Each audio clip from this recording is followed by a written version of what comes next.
buwan sa templo, alas 3 ng hapon noon, ang oras ng pananalangin. Sa pintuan ng templo na tinatawag na Pintuang Maganda, ay may isang lalaki, lumpo, mula pa ng ito, isilang.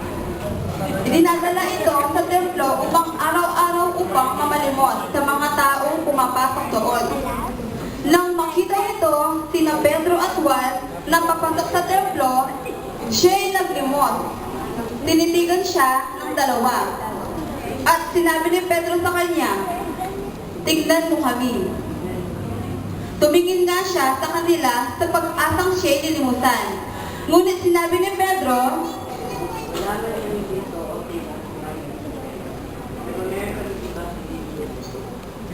"Wala akong pila o ginto, ngunit may iba akong ibibigay sa iyo. Sa pangalan ni Jesus Cristo, taga Nazaret, tumayo ka at lumakad."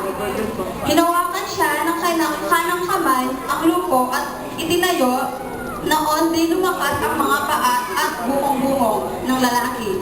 Balukso itong lumayo at nagsimulang lumakad. Pumasok siya sa templong kasama nila habang naglalakad at lumulundag ng nagpupuri sa Diyos.